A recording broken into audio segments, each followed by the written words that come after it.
大家好，歡迎收睇三代萬年青健康探討節目。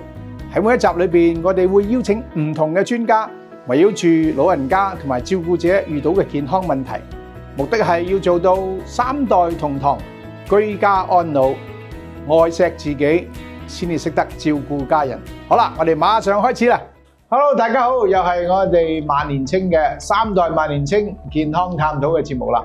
今一集咧，我哋係承接住我哋上一集講到係呢一個中風嘅後遺症。點解我哋今次咧有兩集咁多咧？就係喺呢段時間咧，我哋見到好多真實嘅例子喺身邊發生啊！每一個發生嘅個案，我都覺得多啊。咁但係你又冇得阻止佢喎。咁當然我哋好希望咧有機會咧係同 Denver 去探討點樣去防止嚇。咁但係既然發生咗啦，我哋都要面對㗎。面對咧，咁同個心理係離唔開嘅。咁今日咧，我哋邀請到除咗我哋主角 Denver Kenneth 之外咧，兩位好朋友啦，都唔係第一次見面啦。我哋嘅註冊護士啦，註冊男護士阿 Andy。咁啊 Andy 佢除咗護士之外咧，亦都係幫好多呢一個院舍啦，同埋咧上門服務嘅朋友咧，係提供呢一個護士嘅服務㗎。咁另一位咧，我哋好尊敬嘅蘇老師啦。佢原來識催眠嘅，上一集我差啲俾佢催眠。咁蘇老師咧，佢自己係喺研究呢一個心理學之餘咧，仲係訓練好多呢一個心理學嘅老師啊、導師啊咁樣，所以又被稱為係蘇老師啊。OK，我哋好快咧承接住，不如今次開始咧，我想用阿 Kenneth 嘅情況，兩位咧可以用阿 Kenneth 做一個 case study 咁樣啦。當初咧，你發覺你爸爸係中風咧，上一集你講到你好擔心啦。佢走咗之後，你好似仲擔心你媽咪。你講講呢個心路歷程啊，好嘛？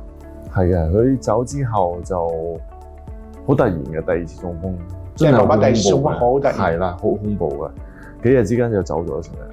幾多日啊？講緊有入院3日。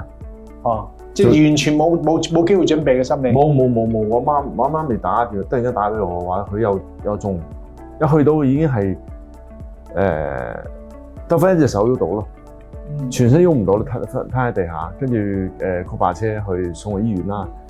好，之後就昏迷3日，就冇醒過啦。冇肺部即係發炎就走咗，咁就好太突然，好傷心啦。咁傷心咗之後就越傷心就跟住就睇翻，哇得翻媽媽一個啫喎，咁就開始又多咗。擔心媽媽啦，有時只會係啦，自己有時可能真係因為太突然啦，咁一坐低諗下時，如果會唔會突然間媽媽又類似咁樣咧，又就成日有呢個諗法嘅嗰陣時係嘅，係擔心。擔心咗幾長時間咧？呢段直到 Denver 幾耐時間呢一段？煎熬咗幾耐啊？我就好想知道。都有嗰個時間就有1-2個月啦，但係呢個諗法持續。有成我諗起碼大半年，即係嚟嗰兩個有呢個諗法嚇。OK， 咁你好幸運啦，大半年之後就遇到 Denver 啦，咁樣啦。嗱，呢一個咧係真實個案嚟㗎，蘇老師。咁我相信出邊嘅好多朋友咧唔係咁幸運啦。咁當然我希望呢一集咧幫到大家，就係 Denver 可以幫到我哋身邊好多朋友啦，特別照顧者啦，同埋被照顧者嘅心理上，當我哋見到屋企人不幸中風。我哋可以點樣去調整，或者去令到自己個心理狀態唔好咁低沉咧，而影響埋另一個需要被照顧，甚至乎一個已經係未走嘅，但係佢每日我哋都要照顧佢。一個成個心理狀態，我哋可以點樣去提升咧？咁樣或者點樣去面對咧？即係作為一個家人咧，面對住我哋要照顧。嗰個中風嘅病人咧，可以講係真係心力交瘁。心力交瘁的確係。我哋又即係如果佢出咗院，咁佢係中緊風嘅，咁我哋內心裏邊咧就會好努力照顧佢啦。咁但係其實咧嗰個患者咧就時時都有好多心理嘅問題，有好多情緒嘅問題。咁點解咧？係佢突然間中風，佢個活動能力冇咗。佢嘅言語能力失咗，佢嘅認知能力唔同咗，佢撳手機都撳唔到嗰個掣，佢睇啲字認唔得嗰個字，所有嘅能力喪失晒，突然間嗰個身體好似喺第二個身體度，呢個身體唔係我嘅。佢對自己嗰種嘅失望啊、憤怒啊、難過啊，你係想唔通嘅。所以佢會發好多脾氣，同埋好驚，同埋好敏感，亦都好害怕死亡，甚至亦都好想去死。所以作為一個照顧者，我哋要明白情緒係佢個病嘅一部分。哦，即唔單止係中風啦，個情緒嘅變化都係呢個病嘅一部分啊！呢句説話我覺得我形容得好貼切，好貼切。同埋佢係喐下會發脾氣，而呢個發脾氣梗係借啲耳，唔關事嘅啦。但係我哋要去明白佢。第一件事叫做明白。第二件事係接納，好明白佢係咁。當佢發脾氣嗰陣時候，我哋守喺佢身邊，陪伴住佢，知道佢好難過，咁我哋要去聽佢講，接納佢嘅脾氣，同埋係當佢唔想咁時咧，尊重佢嘅想法。咁你就作家人最好嘅陪伴，呢個咧係要明白佢咯，同埋係佢亦都好得難堪嘅，佢好負面，接納佢係負面㗎，接納佢係想死㗎，然之後你慢慢聽。只要有人聽你講，聽佢講，佢就會疏導，因為佢知道有人陪佢。咁呢個咧就對患者嘅時候一種嘅作為一個照顧者嘅心理狀況，呢個好重要。係，因為我翻嚟咧講我哋作為一個照顧者，我哋可以點樣去明白自己嗰個心理狀態，好唔好啊？護士啦，其實護士咧表面上係唔需要照顧佢個心理㗎，更加重要咧係照顧身體。其實係咪咧？因為其實護士你上得門去見到屋企人同埋嗰個病患者中咗風啦，瞓咗喺度或者坐咗喺度，點樣去真係切入去嘅呢個家庭度幫得到佢哋更加多咧？嗱好似我哋即係因為之前我哋都遇過一個實例啦，咁一位中風病患者伯伯嚟嘅。咁個太太咧就照顧唔到，因為年老啦嚇。咁個伯伯咧，佢係四肢喐唔到，但係咧佢表達到自己，但係咧講嘢咧係唔清晰嘅。係啦，咁佢就即係咁啱揾到我哋啦。咁我就因為其實咧呢類 case 咧，我都有時會真係上門去做一啲評估嚇，睇下點樣嘅咁樣嚇。咁當我見到嗰時咧，我發覺咧伯伯咧，我係咁問伯伯嘢，咁伯伯唔答我，唔肯答我，就好似阿蘇老師講話，佢即係好大嘅情緒反應。係啦，好大嘅情緒反應，對周圍事物漠不關心。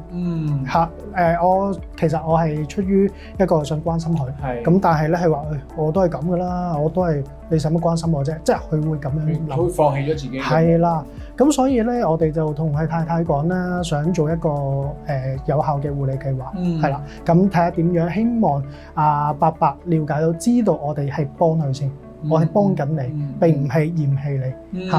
咁跟住一步一步制定一個護理計劃咧，譬如點樣，好似正話啱啱上一集講到點樣預防咗壓瘡先啦，個身體嗰度個機能點樣等佢啲手腳唔好攣縮得咁犀利啦嚇，伸展下啦，跟住再從而再入手佢個心理，因為要當佢發覺有人 care 佢，即係有人照顧佢啦，咁亦都有人關心佢嚇，咁同埋佢個我希望啦，佢個生理機能咧冇咁即係啲肌肉張力可能有機會有限度有翻啲感覺啊，或者有限度有翻啲力咁樣咧，令到佢會有成功感，嚇令到佢會開心。咁咧一開心有成功感，佢自然就會同我哋合作，係啦。咁變咗太太都容易同佢相處，就去溝通到。非常之好。咁我就即刻用個案嘅方式啦。阿 Kenneth，咁你發覺咗有 Demba 啦，見到媽咪嗰個身體好轉啦。咁作為一個照顧者，你嗰一個前一個後嘅階段，對你嘅生活啊有咩改變？對你同媽咪之間嘅關係有咩改變？有㗎。第一我自己會輕鬆啲先啦，起碼即係見到我之前真係護師斷上嘅，即係叫護師斷上啦嚇。你一晚3次洗手間，我都再咁嚴重落去搞唔掂喎嚇。咁類似呢啲，咁我就輕鬆咗好多嘅。另外就係我同媽媽之間連結就係好咗嘅，即係再加強佢應該話嚇。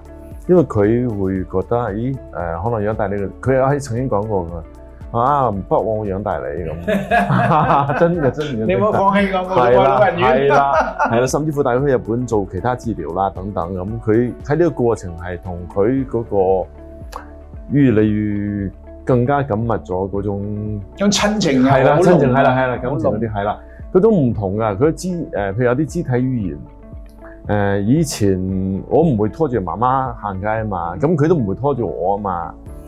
咁而家咧就佢年紀大，行到冇咁快啦嘛，咁有時佢會拖住我，甚至乎頭先講啦，佢覺得咁我就同佢講笑咁話，好彩你有我喺度啊，咁即係大家冇生嚿叉燒，係啦，嗰個感情係再深咗嘅，但係大家都輕鬆咗，反而係，咁我亦都睇到就佢情緒都好咗，即係都大家情緒好咗嘅時候，大家佢健康都係佢係啦，譬如佢有次同我講2個月到啦 Denver 嗰陣時。你知唔知啊？啲人話我瘦咗喎，你睇下佢真係樣，冇睇啊！啲衫鬆晒啊咁，原來 Denver 幫我去咗水腫啊！係啊，去水腫。佢人輕咗，我外母嘅情況一模一樣，去水腫。係啊，佢周圍都啲人覺得輕咗，佢好開心，覺得瘦咗好開心，佢又係多咗份喜悅嘅呢啲係有時即係叫做錢買唔到嘅嘢嚟嘅，係喺呢個係錢買唔到啊！咁就都要俾錢嘅，係都要俾，得抵啦！我買咁多嘢喎，係咪先？我唔係，其實真係錢買唔到啊！即係嗱，我透露少少啦，即係2萬蚊左右啦咁樣。用一世啦，呢個親情啦，個健康啦，嗰個焦慮啦，其實呢啲真係唔係錢啦。仲有一個統計啊，美國曾經有個統計，將用1蚊花喺改善自己個健康嘅運動或者運動相關嘅啦。可以慳翻3個2醫療嘅費用，即係我用一個係令到自己健康嘅咧，可以減輕咗未來你儲命唔使你都唔夠啊，去用醫藥費。我啱啱諗起一樣嘢，係啊，就即係同阿蘇老師啊，係啊，蘇老師呢度我想班門弄斧啦嚇，即係當即係心靈嘅角度嚟講，同父母年紀好咗嘅時候，其實對自己工作都有幫助嘅，對事業有幫助嘅，真係嘅。咁強咗。係啊，生意都好咗㗎。咁呢個係心靈嗰個係有幫助，呢個係佢老師正。嗱，咁多集嚟講咧好少阿 Kenneth 咧主動去講頭先嗰啲發問啲問題，都證明咧。嗰個內心嘅喜悅咧，佢係根本係抵擋唔到啊！嗱，呢個喜悅咧，唔係個個都咁幸運、咁幸福啦。我哋如果面對好似阿 Kenneth 而家啱啱處於屋企人係遇到呢一個中風問題，我點樣調節自己咧？頭先我好想問，點樣調節自己渡過呢個難關咧？咁樣。剛才我講過係話，中風嘅人咧，佢會感覺到自己再唔係喺翻自己嘅身體，感覺好失望。其實照顧者都覺得，咦，我照顧緊嗰個人，原本嗰個人唔見咗，而家係第2個人嚟嘅，但佢都係我嘅家人，所以都好傷心同埋難過，自己都去到好低谷，咁但係自己就要常存希望，因為自己係一個幫佢嘅人，所以係一定要自己係健康啦，係有活力啦、精神啦、食得好、瞓得好啦，要喺呢一個嘅精神飽滿狀態先幫到你嘅家人，咁所以自己都要鬥數精神，咁同埋自己內心裏邊都要去有合切嘅期望，因為咧。即係唔好有不切實際嘅期望，係咪意思啊？ OK 嚇，因為通常中咗風之後咧，咁佢嘅運動能力差啦，或者係要用拐杖啦，要坐下輪椅啦，你要好多嘅照顧，你會好忙，咁你幾乎係24小時都要照顧佢。咁所以咧，你需要去揾其他人幫手啊，揾家人去輪班啊，或者係去日間嘅中心嗰度去照顧啊，你需要去揾社工去同人傾啊，或者揾朋友上門護士幫手減輕啊，揾人去解決啊，求幫助，交俾人，交俾神。OK， 交俾神就係你自己嘅宗教啦，交俾人就揾其他人幫啦。咁同埋咧要照顧自己，要去明白到其實佢唔係咁快好翻㗎，佢好翻嗰個速度，可能佢嘅運動能力好咗，但係佢嘅認知能力係有排都未到㗎。咁如果咧你想佢快啲好翻，但係佢又未好翻喎，咁啊行3步退2步咧，你會好失望。所以有個合切嘅期望，知道呢一場咧係一個好長嘅戰爭，咁你就會好啲。同埋好重要嘅係，其實成個過程親情係冇一個乜嘢嘅過程㗎嘛，係一生嘅事嚟㗎嘛。當我越同佢關顧佢嗰陣時候，個感情就越連結，越感覺到人性嘅光輝啊！我能夠愛我嘅父母，愛我嘅家人，於是你感覺到好好，然之後佢又感覺到好好。呢樣嘢係因為個病，你先能夠有個機會去關注佢。你嗰份愛你出到嚟，你感覺到自己係一個人，患難見真情嘅頂天立地，自己做一個真真正正想做嘅人，愛到你嘅父母，愛到你嘅家人。跟住嗱，除咗呢個合自嘅期望，你感受到自己嗰個人性嘅光輝之餘，同埋嗰個幸福感。咁跟住咧，你就要講俾對方聽喎。我見到你好咗啊，我開心咗啊，咦，你越嚟越好喎。跟住，我越嚟越開心啊。咁佢就會慢慢好返。即係正面嘅一個循環。係啦，同埋咧，你自己都要講俾佢聽，佢好咗啊咁。呢啲正面嘅説話、積極嘅態度係需要嘅。雖然我哋唔知道係咪會好返，但係無論如何，無論唔好，你係感覺好有感覺，點解唔正面咁去諗？呢一個嘅機會大好多，生力強好多。你揾好多方法揾 damper 啊！咁你唔知多謝。我哋冇革命啊！呢啲唔係廣告嚟㗎，呢啲啊。會揾任何方法去醫佢。咁你會發覺，原來你呢個世界上有好多方法。當你好積極嗰陣時候，佢就會更加積極㗎咯喎。佢都會揾方法去幫自己，佢會去用好多努力去自己求幫助。咁於是咧，互相影響底下，佢一定會好返。明解。我好想錄第3集，不過咧就2集就去到呢一度啦嚇。咁我簡單嘅總結啦，好多集我都冇總結。今集嘅總結係咩咧？就係喺心靈上高啦，喺正確嘅護理啦。同埋照顧好自己，就係瞓咗覺都好啦。其實有個看護，等於 Demba 就係一個看護，呵護自己嘅老人家啦、自己啦，同埋成家人嗰個幸福感咧，係能夠正面咁加快我哋嘅康復嘅。我想係同大家分享咧，我睇過一套片啊，叫做《打死不離3兄弟》。咁打死不離3兄弟。係啊，佢有一個口號嘅，嗰個印度人嘅嗰套片。係啊，好笑嗰套戲我睇過。咁你就嗰個主角話，佢媽媽咧教過佢細個咧有一個儀式，當佢有一啲唔開心嘅嘢嘅時候咧，咁佢用2個手拍嗰個心口，咁講一句説話，佢哋講叫做 Good things will come，咁咪叫做好事會嚟。當拍嗰陣時候，我哋腎上腺素會上升啦，我哋個念咧會響個正能量啦。當你大聲叫嗰陣時候咧，我哋就越能夠相信呢一句説話嗰個能量去到我哋成個神經細胞裏邊，我哋咧就會正面同埋積極。當你係咁樣諗，當你係咁樣講，其實身邊嘅人咧會俾你影響到㗎。咁你可以同個中風嘅病人或者你嘅家人一齊會咁樣講嘅時候，佢就會笑，佢就會相信自己，同埋佢會更加想去康復，咁佢就康復得好好。蘇老師啊，你影響咗我哋3個啦已經，不如咁我哋4個一齊影響我哋睇呢條片嘅朋友好唔好啊？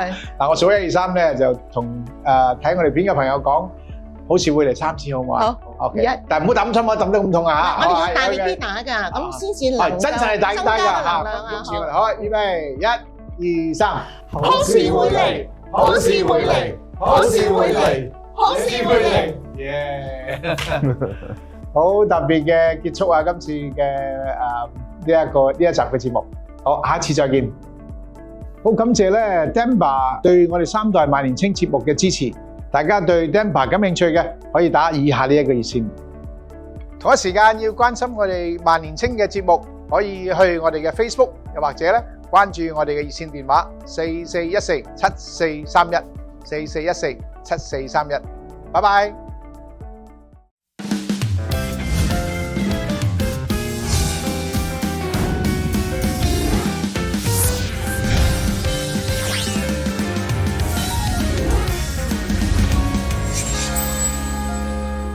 Hello，又歡迎大家咧嚟到我哋3代萬年青。今日嘅主題咧又係好特別嘅，次次都話特別㗎。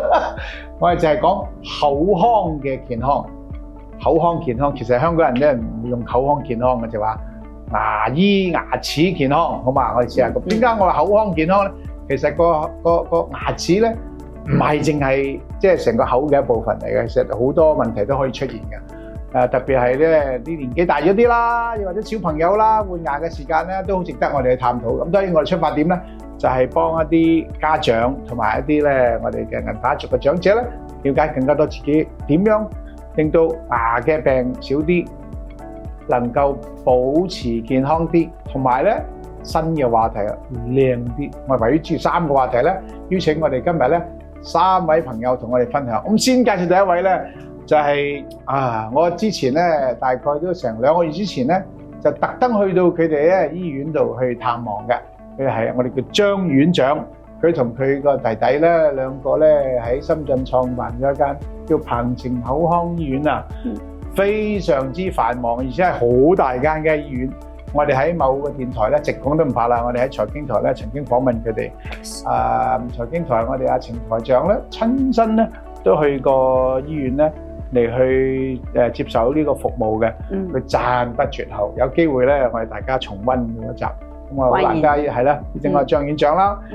旁邊呢位男士咧，好彩啦，今日咧就唔係淨係得女士啦，就係我哋都好熟悉嘅面孔啊 Jeff 係嘛？大家知住佢咩身份啊？好啊，我都聽到你講啦，其實香港營養師嘅學會嘅副會長阿 Jeff 啦咁樣。就呢位咧年輕貌美嘅女士咧，叫做阿珊珊啊。咁阿珊珊咧就係鵬程口腔醫院嘅客服專員，即係專係接待我哋嘅入去醫院嘅所有嘅客人嘅。點解揾阿珊珊嚟咧？我哋好想知道多啲最新嘅一啲市場信息。我其實想第一個訪問佢，好嘛？好嘛？好啊，好。嗱，香港咧，我哋疫情之後啦，咁有一個現象出現咗嘅，就係我哋叫北上消費。北上消費，好地地應該香港使下錢咪好咯。咁但係好多朋友咧跑咗上去深圳嗰度，當然唔止深圳啦。咁你好想理解啦，啲人跑去深圳，其中一樣嘅揾嘅服務咧，原來咧就係好似係口腔。咁我想問一問咧，阿珊珊啊，喺你日常嘅工作裏邊咧，每日要接觸幾多數量嘅客人啊？100隻到300幾隻都有。即係最清閒嗰日都要成個百人㗎啦。係。望起上嚟300位朋友。佔幾多係香港嘅朋友？50%左右啦。即係一半咧，有陣時會多啲，都係香港朋友。係。咁犀利㗎？咁多嘅咩？係啊，接到大部分都係50%都香港嘅話，牙齒痛啊呢啲問題啊，同埋消費咧話優惠啲，所以過嚟我哋。OK， 即係佢哋咧，當然過嚟睇牙咧，就係梗係牙有問題啦咁樣，同埋去乘機就消費啦。其實香港都有得睇㗎嘛，佢哋同你講嘅時間，佢哋咩原因要上去深圳？其實都幾遠下㗎喎。特登咧，除咗消費之外啦嚇，點解要揾你哋去睇牙咧，或者睇個口腔？個客人話第一時間比較可以安排得快啲，唔使等預約個時間解決個牙齒痛嗰啲問題。即係唔使預約，基本上上到去咧，行入去你哋都有位咧幫助到佢。係啦。講到呢度啦，每日成100幾至300嗰啲，有幾多位醫生啊？牙醫嘅醫生其實？我哋有10幾位都有嘅，即係10幾位醫生咁香港就太少啦呢個，即係10幾位醫生，所以基本上入到去咧，等好短時間就可以安排到睇醫生。係。所以呢個第一個大優點，係咪？咁啊，第二個大優點咧，佢哋點解會上嚟咧？第二個話真係唔使排隊排得太耐，同埋消費優惠。係。第一係睇得好，技術好。